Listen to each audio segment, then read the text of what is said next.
I like the big booty, big and plenty. Girls, you know you have so many. Remember when we first met John McClane?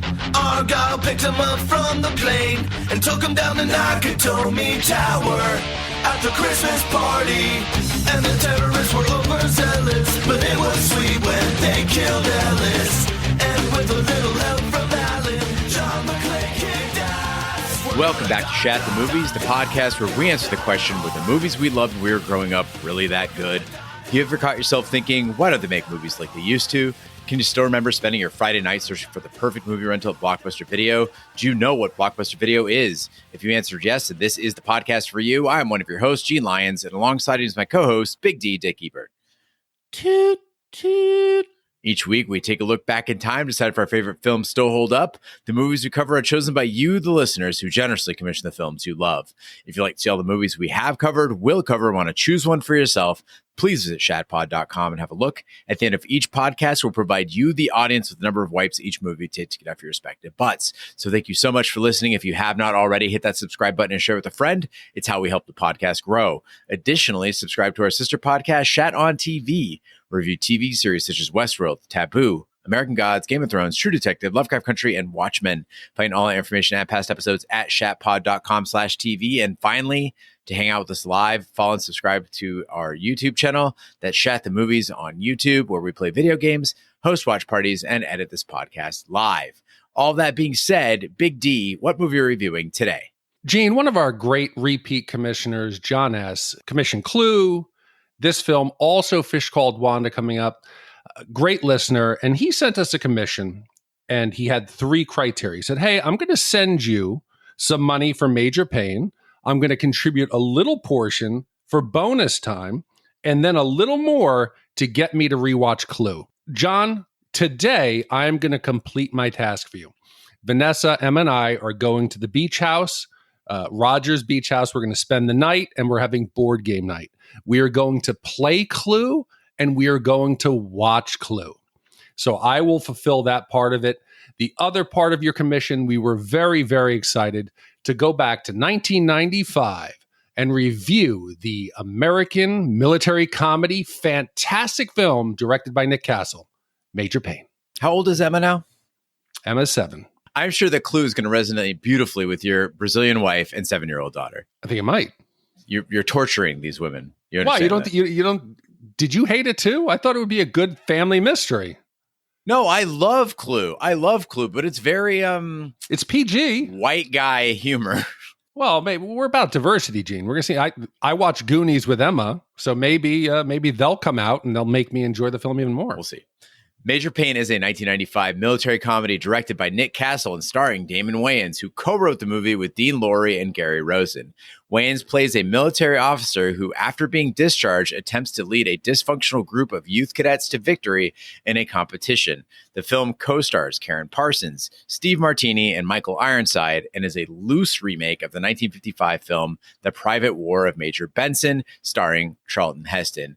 So, Big D, we always ask where you were when you first saw a movie and what your memories are. This week, it's Major Payne. And as a military veteran, we'll start with you. I've always loved Damon Wayans since I first discovered him on In Living Color. It was Fox, early 90s. It was going to be their show to compete with SNL. It was edgier. The skits were funnier. They weren't so constrained by the big 3 on broadcast TV. He went on, he had a big career. You said he wrote this. He wrote a lot of other films. He produced, he starred on My Wife and Kids. He created a show called Rodney. Then in 2018, he was in the TV show Lethal Weapon. He played the Danny Glover role. I expected him to do much more. If you saw him in the 90s, he was up there with Jim Carrey. And I thought the breakout role in The Last Boy Scout, which I loved with Bruce Willis, I thought he would have been a bigger star. And maybe behind the scenes, the whole family's been successful. I thought this could have launched him into becoming a bigger movie star.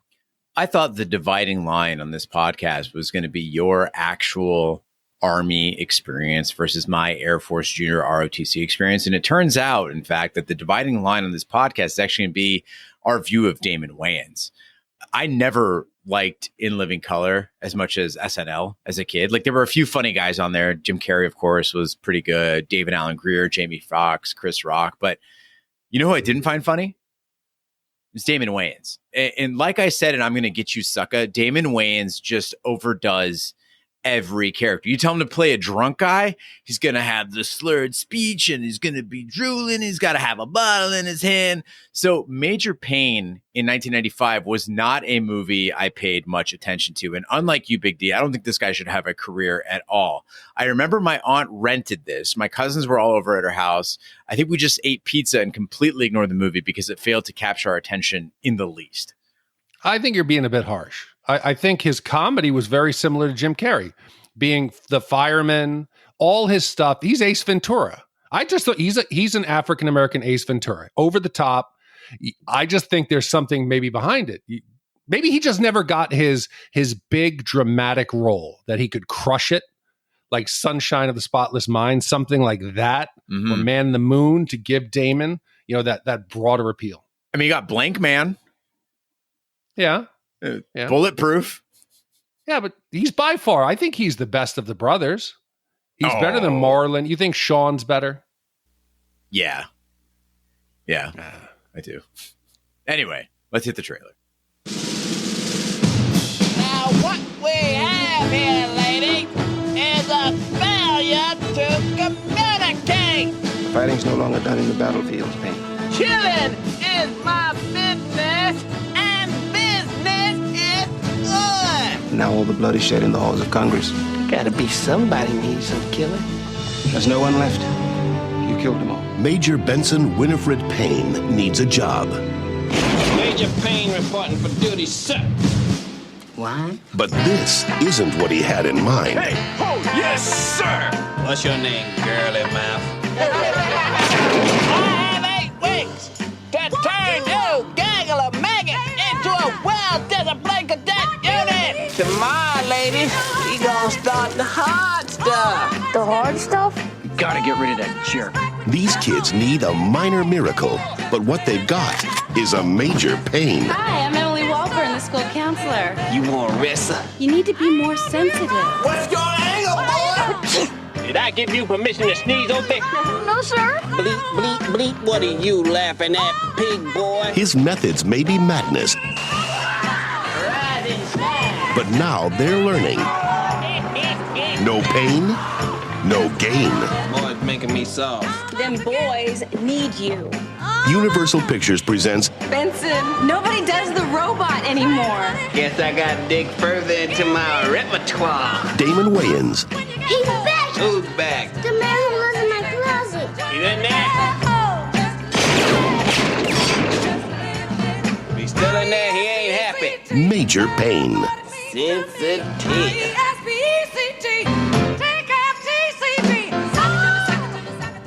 Major Benson Winifred Payne, a battle-hardened Marine, returns from a successful drug raid in South America to learn he's been passed over for a promotion. He receives an honorable discharge and tries to adjust to civilian life, but ends up being arrested. His former commander gets him out of jail and secures him a position back in the military. So even though I like Damon Wayans, I thought he was funny, I don't remember this film. I remember seeing the box cover, but I never picked it up to watch it. I always thought, I had these expectations that this was going to be the typical story that we've seen so many. It is the misfit group of kids. They're going to come together like Bad News Bears or the Mighty Ducks or Little Giants or even the Sandlot. But it opens, and we're going to see Major Payne in action in what they call the South American sweeping drug operation. It looks like the combat scenes, the stage production of Wes Anderson's Rushmore, the sets, the explosions. He rappels in, he holds the one guy, puts the gun up his ass. And I realized at that point, okay, that Major Payne is not going to be this traditional, damaged coach who's going to rally the kids together to better themselves. This is going to be a very different and ridiculous film.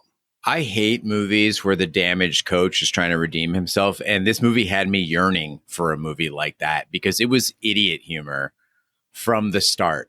Damon Wayans shows up. There's a wounded soldier And he's like, do you want me to show you a trick that's going to help you take your mind off of that?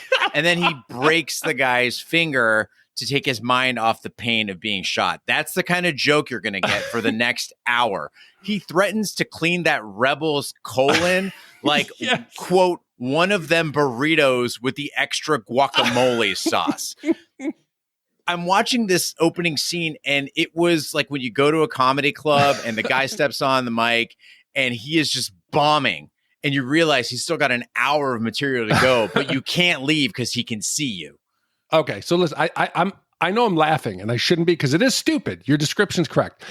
What works for me is because he goes at 1,000 miles an hour. He buys in. If he tried to play this, let's say 50% more subdued, it would just be awful. But he's got the gold teeth. He never breaks, Gene. That dialogue, the way he speaks, it is consistent throughout. Let me ask you a question. Yeah. Take Damon Wayans out of this movie. Yes. Replace him with Arnold Schwarzenegger pulling off an actual action scene and delivering these lines.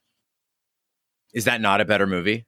Oh, it is a better movie. It's called Kindergarten Cop. That's what it would be. It would be Kindergarten Cop, except he's in the military. And Gene, thankfully, 3 weeks ago, we reviewed Apocalypse Now. We get the opening scene of Payne in his hotel. He's been discharged because there's no more wars.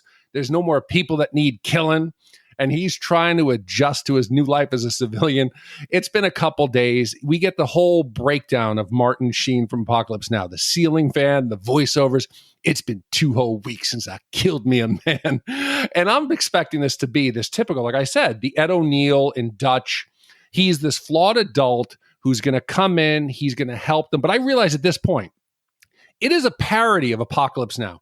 They go so far down that rabbit hole that I'm realizing this is not only a parody of the genre of Apocalypse Now and war films, I think it is also a parody of the entire misfit genre.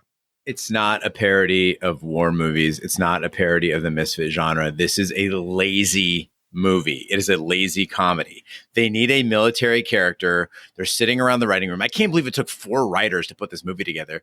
All they did was sit around and grab at the most obvious war movies and just parroted them. It's the equivalent of hanging out with a guy whose entire personality is just quoting movies and TV. Yeah, you saw a movie and now you're just regurgitating those lines to me. You saw that scene in Apocalypse Now. Wouldn't it be funny if we made this movie have stuff that other war movies had in it? Ha ha. It's trash. Well, Payne is sent to Madison Preparatory School and given command of the JROTC students. The disorderly cadets have placed last in the Virginia military games for 8 straight years. Mind you, this would be different kids over the course of 8 years, but who cares? Payne immediately takes a hard stance with the cadets, shaving them bald and moving them into a dilapidated barracks.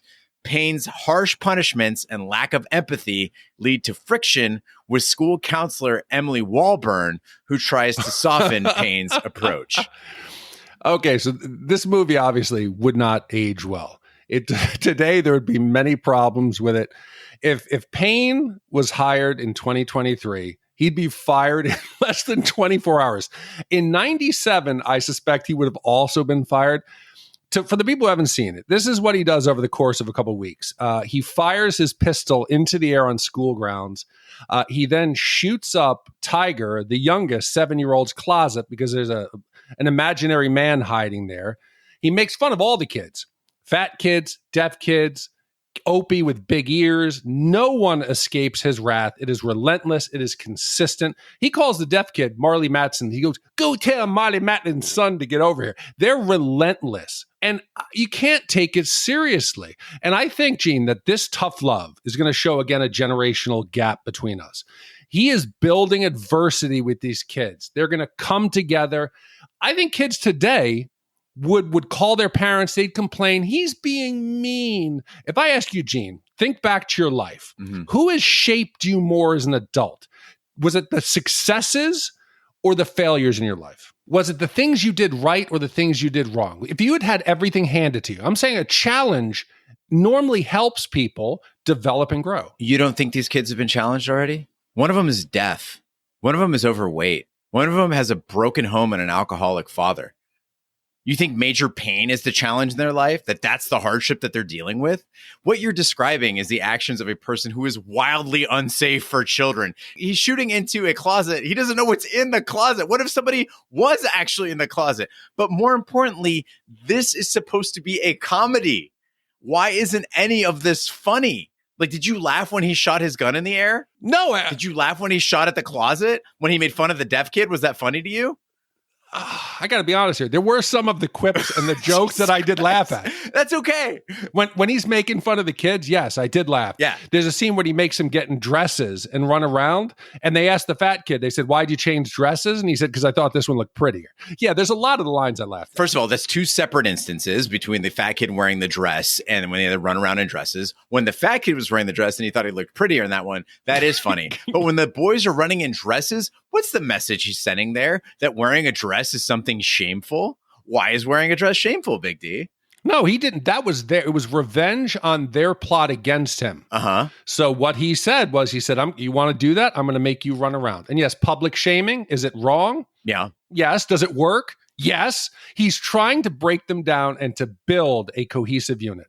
But they're already the laughing stock of the school. Why does he need to do that further? And Big D, you as a military veteran, okay, think about the non-commissioned officers and the officers that you had respect for, the professionals in the Army, the people that the civilian world doesn't really think about, right? The get shit done guys, right? Mm-hmm. What do they have in common? They're compromising and they're pragmatists, right? They think out situations and they're highly intelligent. I don't understand how the fuck Major Payne got to the rank of major. Why he's even doing combat ops as a major, I don't even fucking know. But how did he get to the rank of major without understanding that? He goes in and he walks in this group of kids. He learns nothing about them. His attempt to learn something about them is actually just making fun of them. No, you're wrong. He studied all of their files. That's true. That's why when Weatherford comes and says, did you know his parents are dead? He went through it. He knew it. Yes, he seems like this over-the-top buffoon with gold teeth, but this is the method to his madness. In the Army, you got to break people down. Yes, he's doing this to kids. The kids don't need it. The kids have problems. Don't need it. But that's why it's ridiculous. It's a parody. This would never happen. He would never be employed there. It wouldn't happen, but it is funny because he is relentless. And he is across the board fair to everyone. He treats everyone like a turd. You're a turd. I'm going to treat you like a turd. I'm adult enough to admit when I'm wrong. You're right that he did study their files. You're correct there. But we got to talk about the movie completely conflating boot camp with ROTC, right? People who have not experienced either, they understandably confuse JROTC with boot camp. But it was really disappointing to see a movie that is about JROTC get it so wrong. Okay, JROTC is the Junior Reserve Officer Training Corps. It is about training reserve officers, but in a junior capacity. In this movie, there was very little classroom instruction. Major Payne had a Marine Corps officer teaching Army JROTC, and it seemed like the only thing that he was teaching them was PT. Gene, what were you expecting? Dead Poets Society? We expect them to stand on their desks. This isn't a movie about the kids. It's not about their education. I thought the same thing. But at the same point, it crept in. The complaints we had about like Police Academy, that you had so many redundant characters that they went into their backstory. I was thankful. I didn't want to know about all these kids. I didn't give a shit other than the superficial. Okay, we got Tiger's backstory. We got Stone's drunk dad. You know, the deaf kid. You got the kid who's can dance or whatever it is. You got Opie. I didn't care about all that. I was expecting this to be about Payne, and that's what I got. This one's deaf. That one has a drunk dad. This one can dance. I mean, what I was expecting, Big D, was a movie that shows Junior ROTC. They didn't have to choose Junior ROTC as a reason these kids are together. They could have made it a juvenile detention center, and Major Payne gets hired to go in there and whip these kids into shape. Mix it with Bad Boys, right? Make it a military academy. This is the equivalent. Like, Big D, we're going to make a movie about the Army Airborne. We want you to star in it. And here's the setting. They're in a submarine. Major Payne would arguably be more of a fish out of water and have more opportunity for comedy if they had this guy actually try to run an actual JROTC program instead of kiddie boot camp. So I need to ask, because I was a little confused about the whole living situation. Yeah. Is this like a military school? No. So why are they all sleeping in that one house? It is a preparatory school with boarding, right? So it's a boarding school, but the boarding school has a JROTC program. And so I think, again, to your breaking them down, Major Payne comes in, he says, hey, I'm going to move these kids to the barracks because I don't want them to be part of that general population, except for, of course, Tiger, because he's little. So he gets to stay in the main house. But I did wonder, why is there a woman living in there? Yeah. What the fuck is Walburn doing? Is it normal for the teachers to live at the boarding school? And something is definitely wrong with Walburn, who is a smoke show, by the way. She is attracted to Major Payne for some reason. This guy is sexist. He talks about popping the titty out of the kids' mouths. He has incredible PTSD that surfaces multiple times throughout the film. He's abusive to children. And does she not have a life of her own? Like, why doesn't she go do something? Why is she just hanging around? Well, she has some kind of damaged past that we know that the husband has left, whatever. And Payne, you're missing the best. He keeps calling her, what are you doing, woman? He keeps calling her woman, and he keeps thinking everybody's plotting on him. Why are you plotting on me? She's the representation, Gene. I think, again, this is the generational difference. She represents one side in the battle of Gen X versus Gen Z. Now, I know this movie came out in the mid-90s, but I think it is apropos today. You can look at the way the kids are today and the kids of that generation. There's a very big difference. Wilburn represents Generation Z. Payne is representing Generation X. Payne is all about tough love, adversity, building character, working for what you want. Payne says, something is true when she says, you know what, they're going to hate you. He says, they may not like me, they're going to hate me, but they're going to respect me at the end. What Wilburn is about the ABCs of the loving male role model and positive reinforcements. And I agree when Payne said, maybe you need to take your titty out of their mouth and stop babying them. Gene, again, I asked you in the past, what shaped you more, your successes or the challenges you had to overcome and the failures? Think back to your life now, whether it was mentoring in college, people in the newsroom, people doing Krav or any kind of the jujitsu you do. What percentage of the people you respected babied and coddled you, or the ones that gave you tough love and made you work for everything that you earned? The entire premise assumes external motivation. I don't think I've ever had anyone be hard on me. Honestly, I am hard on everyone. I'm hard on myself. I'm much harder on myself than anybody else has ever been. Do I want to earn things? No. Really? No, I don't. Just fucking, give them to me. Why would I want to earn anything if you could just give it to me? So if I gave you Krav level 7, you'd take it? Yeah. Get out of here. I mean, you can't give that to me. Well, do you think Sarah would take it? No. I don't think she would. No way. No, she's very different than I am, but she had a much harder upbringing. I was coddled. I mean, surprise. Yeah, no, I mean, you're gonna hang out with my mom. You'll see. I'm the baby. And I think I got along okay. But these kids, you said that they're not going to love him, but they'll respect him. They don't respect Major Payne. They don't respect him at all. He's embraced at the end of this movie because the writers just wrote it that way. Damon Wayans is like, and then the kids liked him. At what point? Why do they like him? Why do they respect him? Do you want an example from the film? Yeah.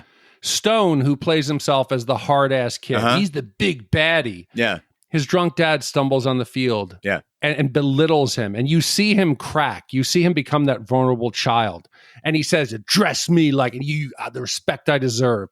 Payne walks over and comes in the middle and defends Stone. Okay. And for the first time, Stone sees the love that he is there. Yes, he's tough on us, but it's a family. He says, son, he calls him son, get back in line. And then he addresses the dad. He defends him. Right. Yes, Payne's hard on them. Payne will make them run around in dresses. He embarrasses them. He belittles them. But in the end, he does love them. It's a family. And that's why they respect him in the end. Do you think his defense of Stone would have, as a standalone moment, still made Stone see him as a person he respects without all of the other hazing? Was the hazing necessary? Did he have to plant them in the ground and spray their heads with a hose? Did he have to throw a live grenade near them? Did that make them respect him? Listen, that's all just hyperbole. That's all just like ridiculous, over the top. Nobody would throw a grenade. He wouldn't have a grenade, but the tough love does work. I know if Ash was here, she would scold me. Hazing does work. Group punishment does work. It builds a cohesive group of people. With 7-year-olds? With 10-year-olds? Tiger, he'll either toughen up or he'll get out of there. The rest of them, they deal with it quite well. For the little we're shown. Okay.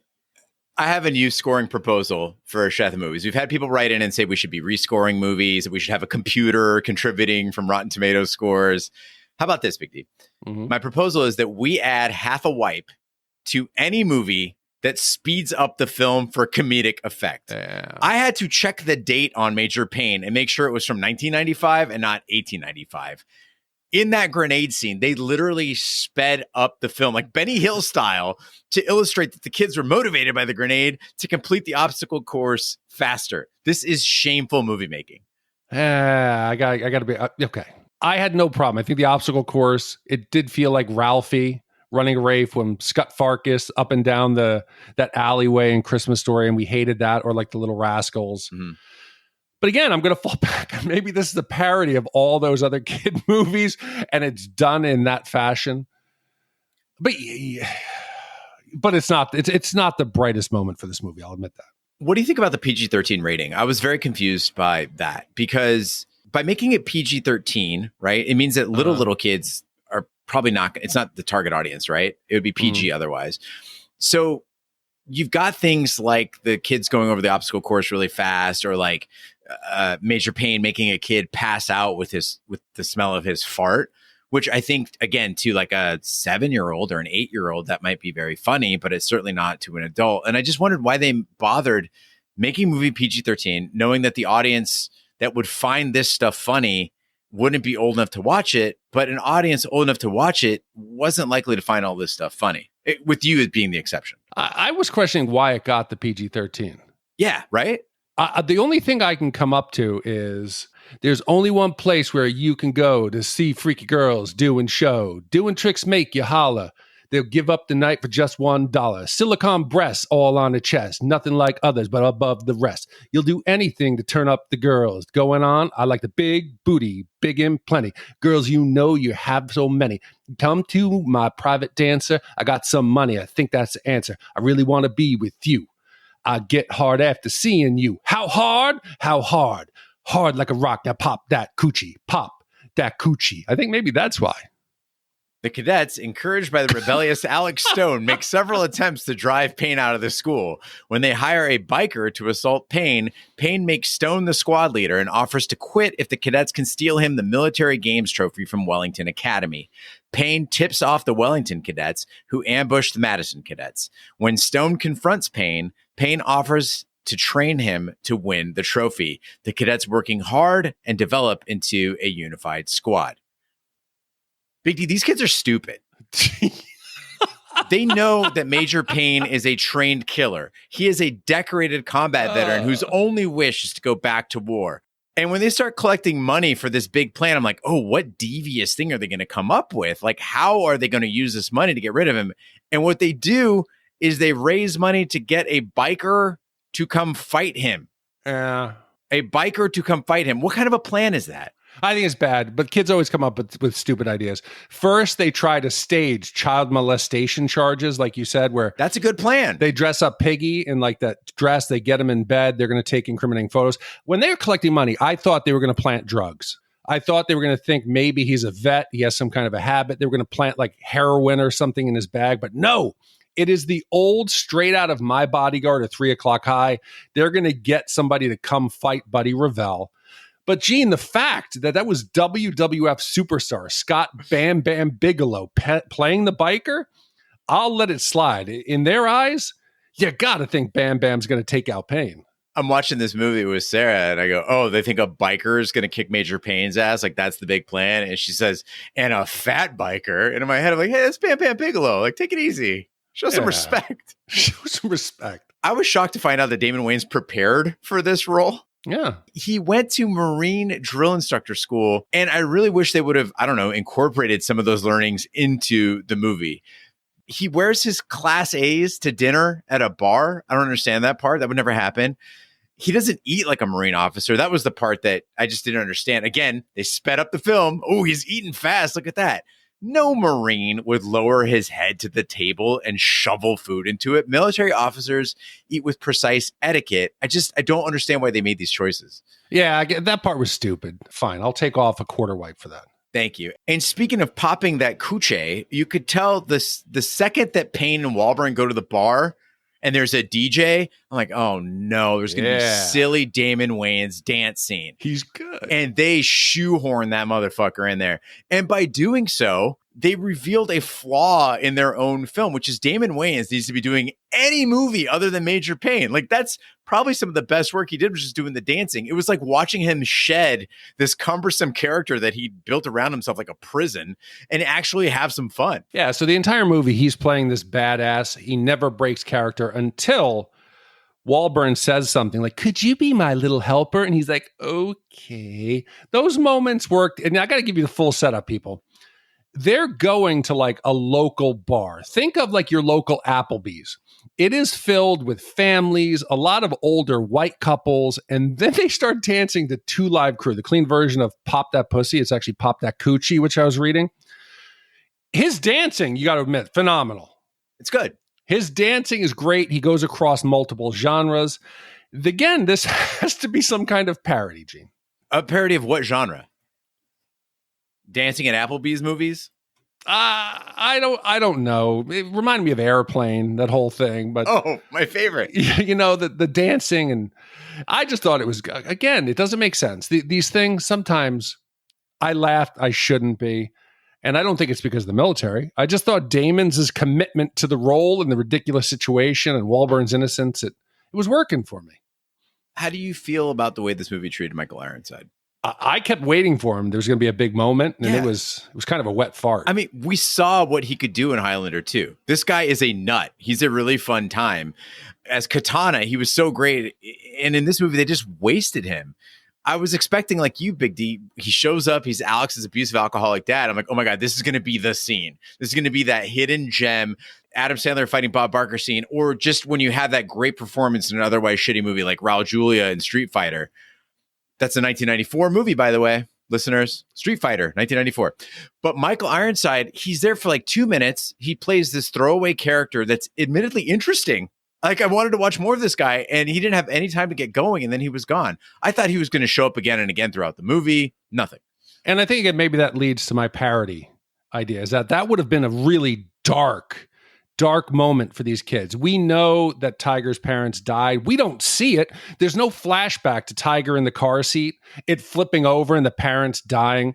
Watching his drunk dad come out there, it could be really bad. It's like John Bender in the Breakfast Club, putting the cigarettes out in his hand. Smoke up, Johnny. Merry Christmas. Seeing even that slice of him as the drunk dad, we as a viewer, you know what his home life is like. I didn't need to see it, because then immediately, then Payne becomes mean when you start thinking that these kids are damaged. But if it's a parody where everybody's over the top, I can go with it. And the movie, it's predictable, yes. But there are moments where it subverts my expectations. He now wants to build unity again. He says, I will quit. You guys want me gone? Do something for me. Go and steal the trophy.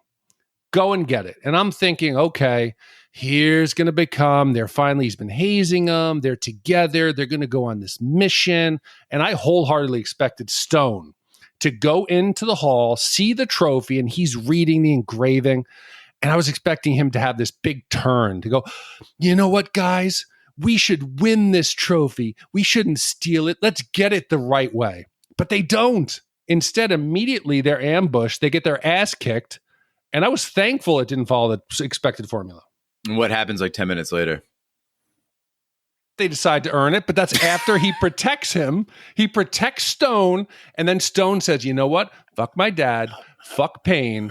Let's win this for us. Let's win it for you guys. You're in the foxhole with me. Fuck my dad. Fuck Payne. Fuck subverting expectations. Let's do the predictable thing in this movie. Mm-hmm. Before the games, Payne is asked to return to the Marines to fight in Bosnia, meaning he will miss the military games.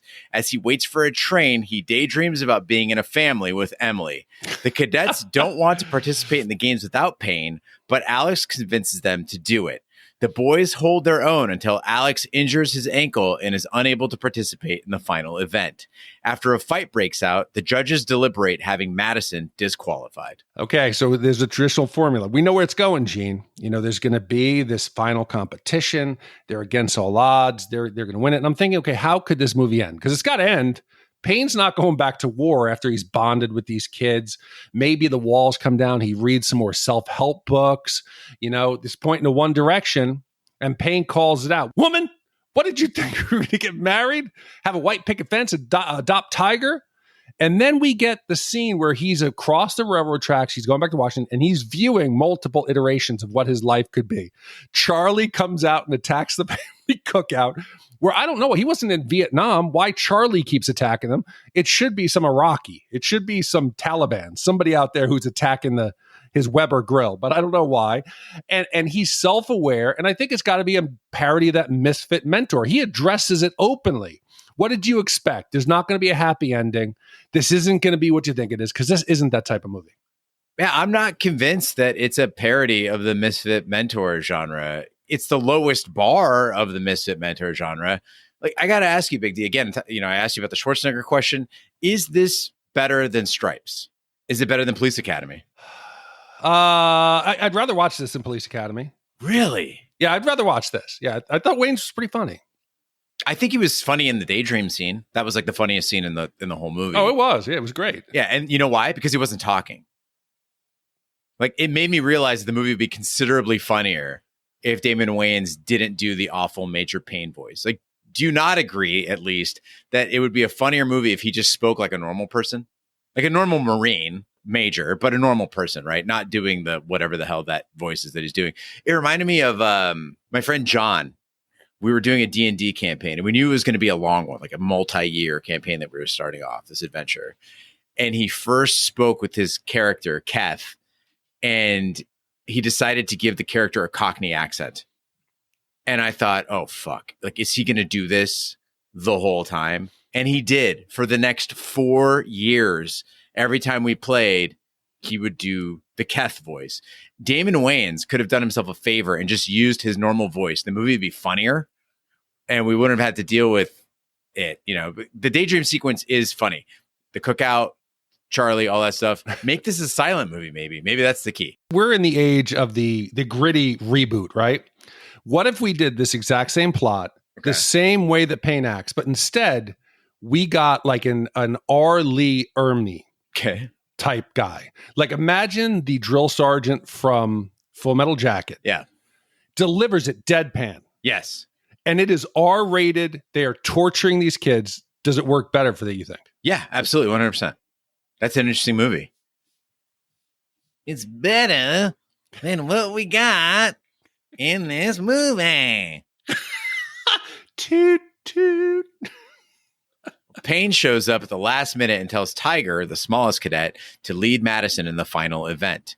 The group executes an unorthodox drill routine that wins them the trophy. Stone resumes his role as the squad leader, and when a disrespectful blind cadet shows up with his service dog, Payne shaves both him and his dog bald with his field knife and laughs.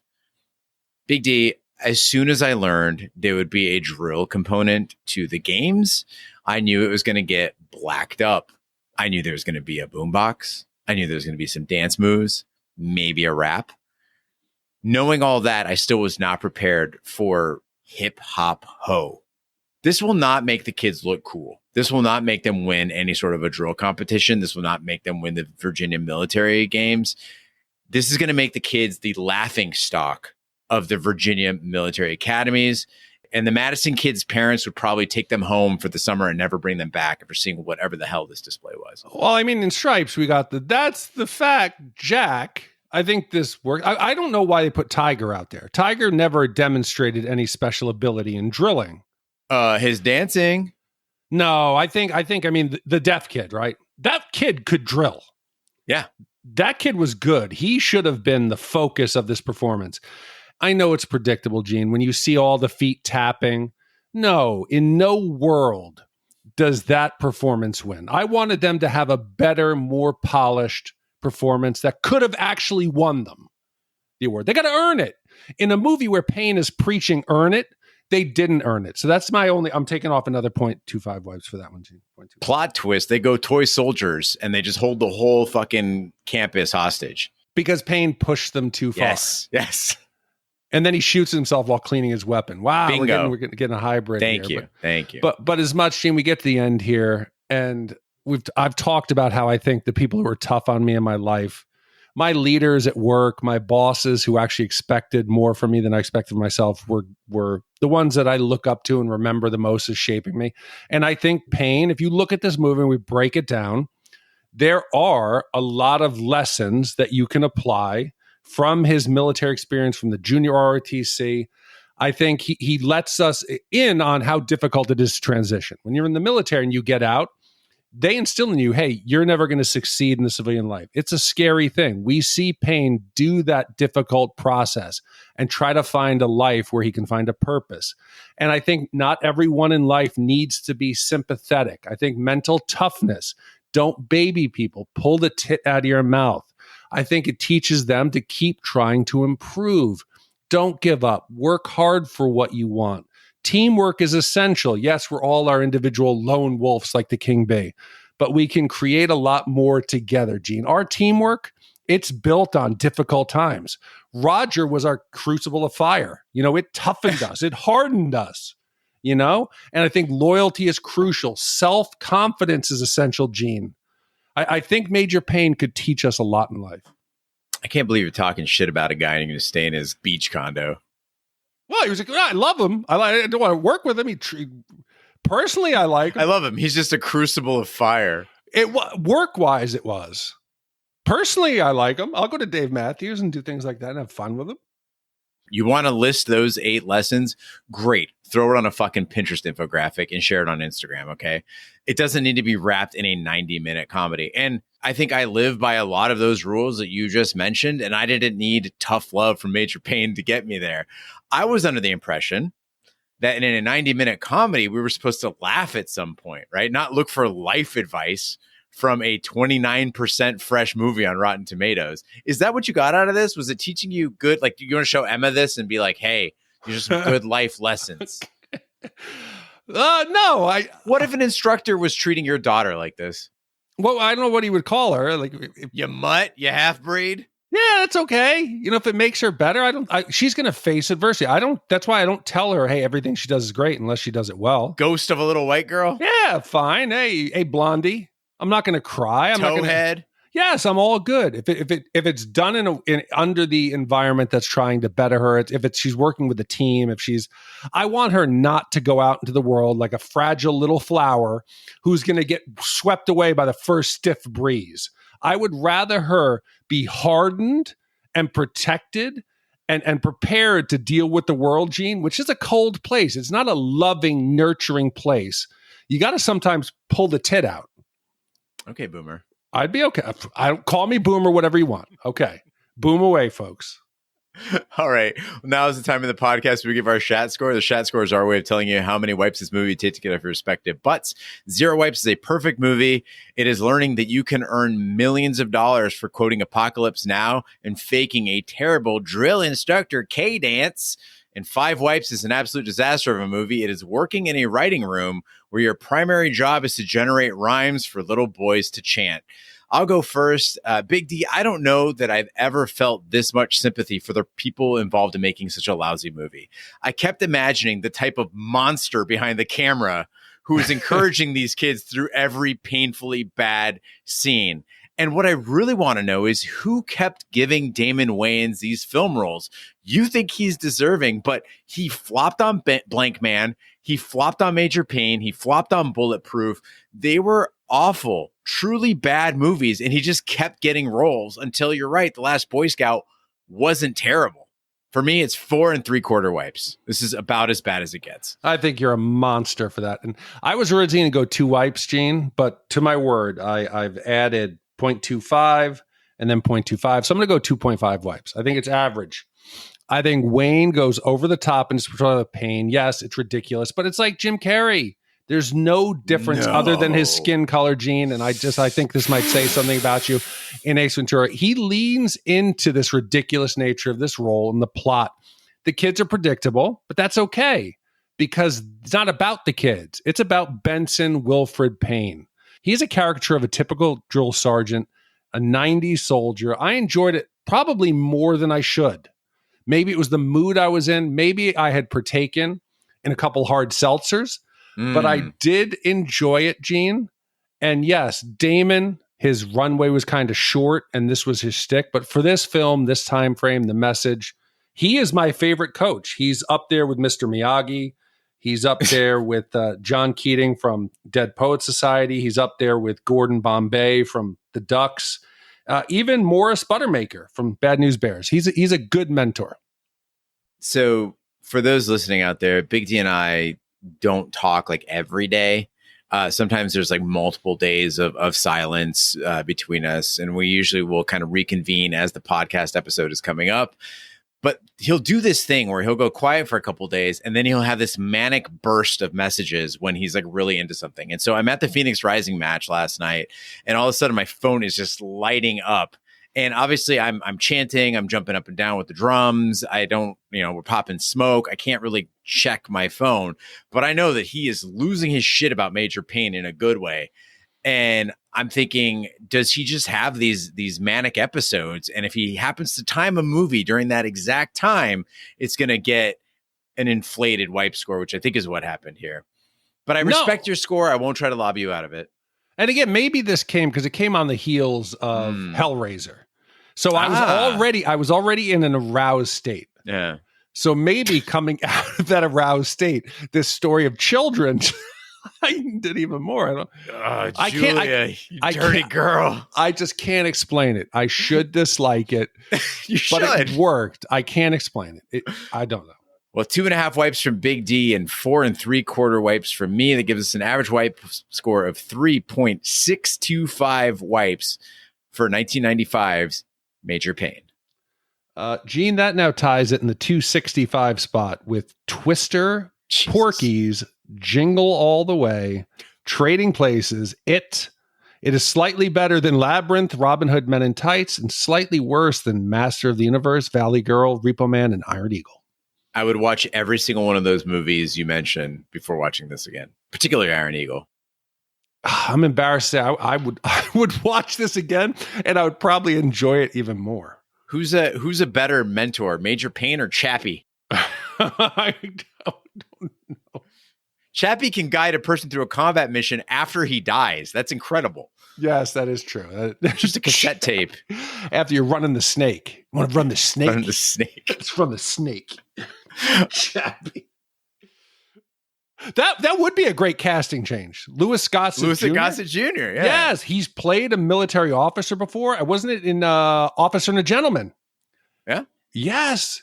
He was a mentor in Officer and a Gentleman. He was meant for this role. He was both an officer and a gentleman. He was. Well, thanks, John, for your commission. We have a voicemail from Adrian in the UK calling in about Speed. Hi, Shat the Movies crew. It's Adrian Nemard from the UK. I think I'd rung in to talk about Rising Sun. That was on the Devil's Advocate, I think. I'm just ringing. I'm not one to point out mistakes, but I think I have to point out a mistake with your Speed review. I'm only 23 minutes in. So I guess you could say it was a bit triggering, but only in a friendly way. I'd just like to point out that the owner of the Jaguar, who Keanu Reeves' character commandeered, the one who said, "This is my car. It is not stolen." The black guy. That isn't the dude that was in Armageddon, people. So the person that was in Speed, I think it's Glenn Plummer. He was actually in ER as one of the one of the nurses on the desk, and he was in that show from 1994 to 2007.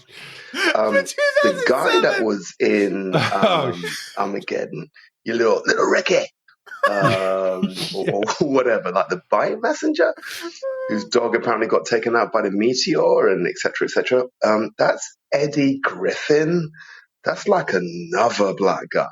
I think he was in things like Jason's Lyric, which is a famous black movie. When you had the whole Boys in the Hood, New Jack City thing in the early 90s, yeah, right? Black movies, yeah. That's that guy. They're two completely different people. Check the credits for Speed. Check the credits for Armageddon. Hate to point it out, but it's not the same person, guys. All right. You're doing a wonderful job. I'm going to sit down. I'm going to listen to the rest of the pod. I really like Speed. Really liked, people in my generation went in to see Speed, not so much for Keanu Reeves, but from Sandra Bullock, probably, because, she was in Demolition Man. It's probably the next big feature. And good actress, great movie, saw it in the cinema, and this thing was off the chain. Seeing things blow up and stuff on the big screen. Yeah, definitely. But Glenn Plummer's kind of, this is my car, it is not stolen, was worth my cinema admission alone. So yeah. Okay, Gene, what's it called when you have like a false memory? Where it's something like you would... Mandela effect? Mandela effect. Yeah. Another black person. Looking now at the photo, I'm like, holy shit, of course that's Eddie Griffin. But in my mind, the actor in that scene has the face of the guy from Speed. Don't just blame Big D, because I'm here too. And so if I don't call him out on it, that means that I also saw that thing, right? Now, I'm not going to necessarily interrupt his speech while he's saying something, but afterward I will call it out, and then we have the opportunity to edit the pod. So you're not alone in that, Big D. And Adrian's not the first person to call in or write in about this. It was the depth of his research, particularly pointing out that the one guy was on ER for like 13 years, and that the other guy Eddie Griffin was in a lot of quote unquote black movies. But King B actually called Big D out during the bachelor party as well, when we were in New Orleans, about not being able to tell black actors apart from other black actors. As long as you're not mixing them up with Damon Wayans or Louis Gossett Jr., it should be okay. Holy shit, I'm even worse, Gene. So now in my mind, I'm thinking, okay, where else did I see Glenn Plummer? And I was convinced again that he was the actor in Lost. Oh, wow. He was the one who played Michael. But no, that's Harold Perrineau. Yeah. Maybe there is something. Yeah. At least I didn't think it was Mahershala Ali. Then there would be a problem. Don't break your arm patting yourself on the back. Thanks, Adrian, for the voicemail. Next up, we have another voicemail from the UK. This time it's Jenny in Essex. Hi, Shat crew. My name is Jenny from the UK in Essex. Just want to say thanks so much for your podcast reviews. I really enjoy them. I started listening about a year and a half ago when I found the Hook podcast. I think it was about a year and a half ago. I actually looked up movie reviews on the Hook film because I was adamant it was brilliant, and I was trying to show a friend it was brilliant who said it was a shit show of a film, and you guys confirmed that it was a shit show of a film. And actually I loved hearing all your different perspectives around it. The thing I really, really enjoy is actually hearing about your personal experiences around the films and how you can relate it back to your personal lives and experiences growing up. And this is something I really appreciated as well from a female perspective when Ash has been on the podcast for the last couple of years. I really appreciate her points of view, and I think that she's a really brilliant podcast host as well. So I really hope that she's okay. And I have to admit, I miss that female representation on the podcast as well. But in the same way, I really love Gene and Big D. I think just doing such a good job. And strangely enough, I follow Gene on Instagram, and I just love seeing how happy he is with his fiance, and I'm actually really excited about him getting married as well. So I just feel like part of the family. I also love hearing Big D's daughter on the podcast as well. And I just feel like a whole lot of love for you guys, and keep up the good work. I'm really, really excited for Apocalypse Now, because I only just watched that the other day and was completely blown away by it. It felt like 20 movies in one, and it was so harrowing and so brilliant. I'm really excited to see how you guys feel about that film. Anyway, sending lots of love, and tell Ash, if she's listening, that she has a big support fan base as well, and I'm thinking of her, and I hope that she's okay. Thanks so much, and all the best. Jenny, thank you so much for calling in. It does really help to have it reinforced that like our personal anecdotes and our life stories are interesting to people. I've always found that little bits here and there, a minute or two, a second, a quick anecdote, that's interesting. As far as Ash goes, 100% agree that it is a more rounded podcast with her on, just having that additional perspective.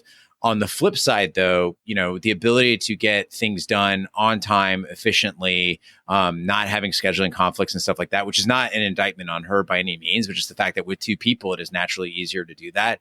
Big D and I can really pump these things out, and it's so much less stress to do it the way that we're doing it. But, occasional episodes with the third, it's certainly something that we're going to examine, later in the year as we have time to kind of regroup post-wedding and figure out what it is we want to do for 2024. Thank you very much for the love, and thank you for the love for Emma. I recently sat her down and we watched The Goonies because I'd gotten her the illustrated book, and on Twitter somebody wrote, "Books? You're reading books?" because of my love of books. But Emma, yes, she sat down. And when people correspond and they talk about Emma, it reinforces to me what a big family I think we've built, and it means a lot to me. It means a lot to her. I know it means a lot to you, so thank you.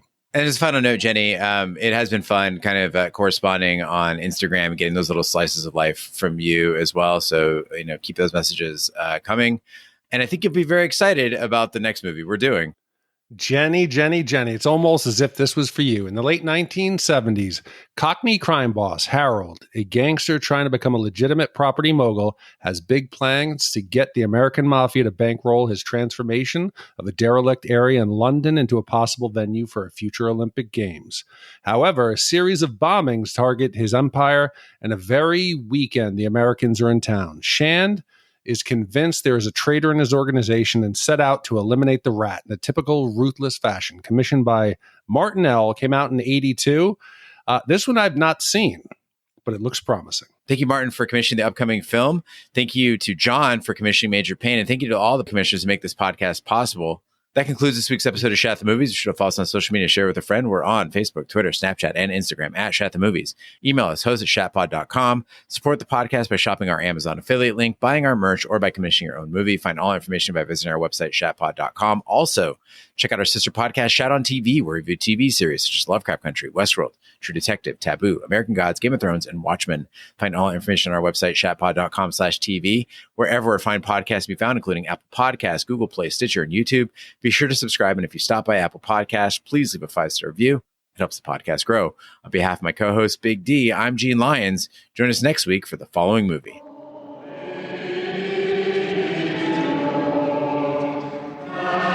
London, Good Friday. Not just any Good Friday, but the long Good Friday. Outside of church? You don't go crucifying people outside of church, not on Good Friday. Harold Shand, undisputed king of London's underworld. Now he's setting up the biggest business deal of his career. Hands across the ocean, right? To the future. Someone is out to stop him. You think of anybody who might have an old score to settle or something? Who's big enough to take you on? Someone, somewhere, knows, right? I want the man who knows. Right. Who fancies what? Auto, casino, stabbing, a bar blowing up. What is this, a gang war? No question.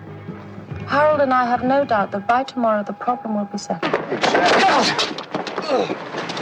Walk to the car, Billy, or I'll blow your spine off. Let's not a shooter, is it, Harold? Oh, don't be silly, Billy. Would I come hunting for you with me fingers? I've treated you lot well, even when you was out of order, right? Well, now there's been an eruption. One of my closest friends. He's lying out there in the freezer. And believe me, all of you, nobody goes home until I find out who done it. What should have been the greatest day of Harold's life suddenly becomes the longest. Suddenly, he's fighting for survival. You kidding? We got gang war on our hands, right? We already have. Colin's been carved up and I've got a bomb in me casino and you say nothing unusual. The long Good Friday, a terrifying nightmare from which there is no escape.